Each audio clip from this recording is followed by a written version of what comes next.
Ny taona 2024 no nijoro ny orphelinat Saint-Paul eto Atsongondonina Mangakely, toerana natao hitazana zazakamboty.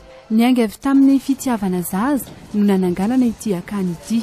Androany nitsidika ity akany fitaizana zazakamboty ity ny fikambanana fity Taria Andramatoa Mialy Rajoelina niaraka tamin'ny zanany telo mianadahy. No Maria Andramatoa Mialy Rajoelina fa manamarika azy manokana ity akany ity satria ny mpitataneto ny dokotera Razafintsambaina Julia no mpitsabo azy fony fahakeliny. Ankoatr'izay, tafiditra anatin'ny asa sosialy sahan'ny fikambanana fity ihany koa ny fiahiana manokana ireo zazakamboty. Amin'ny feno fifaliana no mahatongavanay efa mianan-keto eto amin'ity toerana ity amin'izao fetin'omely izao. Tonga eto izahay efa miaraka amin'ny fikambanana fity. Ety am-Pindohana todika aminareo ankizy aho. Tsy kisendrasendra fa anisan'ireo nahazo tomponareo na dia teo aza ny fiainana izay tsy maintsy natrehanareo no ny atao samihafa dia tsarovy fa manana ray aman-dreny, manana zoky, manana pia, manana fianakavianareo eto. Fantatro fa olona manana traikefa sady manam-pitiavana avokoa no mifanerasera aminareo eto. Tombona aminareo ihany koa ny fianarana mozika ato. Ny mozika mantsy dia ahafahana mampita hafatra, nefa ihany koa ilaina amin'ny fivelaran-tsaina mba hahatonganareo ho zaza mahay sy matsilo saina.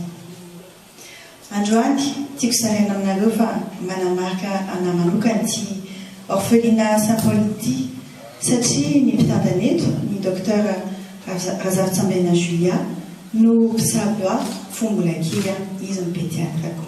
Tamin'izany tany Andravoanga nisy anazy kaiky nisolo prix tamin'izany andro izany. Koa matodika aminareo mivady aho mitantana ny orphelinat Saint-Paul ary maneho fankasitrahana feno anareo tamin'ny finiavana sy ny fikirizanareo nanangan'ity toeram-panabeazana ny zazakamboty ity. Tsapako fa tsy mora ny andraikitra izay saninareo nefa tsy nampielitra anareo izany. Mitera manokana ireo mpanabe rehetra koa amin'ny finiavana ananan'izy ireo amin'ny fanasoavana ireto zaza ireto. Farany amin'izao fetin'ny Krismasy izao mirary anareo tsirairay avy izay efa mianaka mba hanao fety sanatra.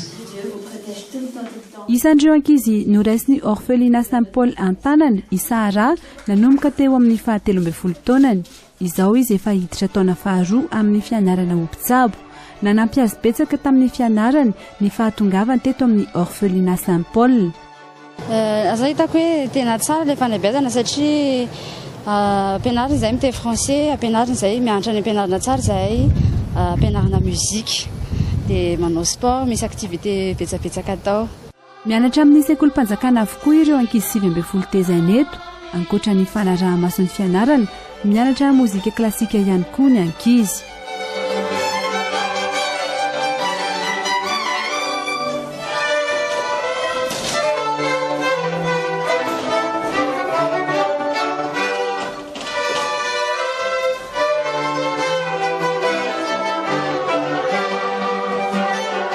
Amin'izao fetin'ny Noël izao, nanolotra kilalao sy vatomamo an'ny ankizy eto amin'ny orphelinat Saint-Paul, Ramatoa Mialy Rajoelina sy ny zanany telo mianadahy.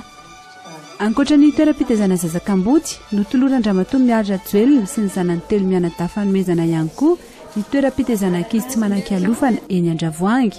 Isany nahazo izay fanampiana izay ihany koa ireo ankizy manana fahasembanana tezaina eny amin'ny toby eny Andotapenaka. Izay amin'ny tenany ankizy rehetra dia satra betsaka ny association fity nanome fanomezana ho anay tamin'izao andro Noël izao. Dia ngeny tompo tahazy ireo izy mivady foana amin'ny zavatra rehetra mba hanome fahasalamana azy ireo indrindra amin'ny fiatrehana ny andraikitra rehetra izay atao. Satra indrindra tompoko.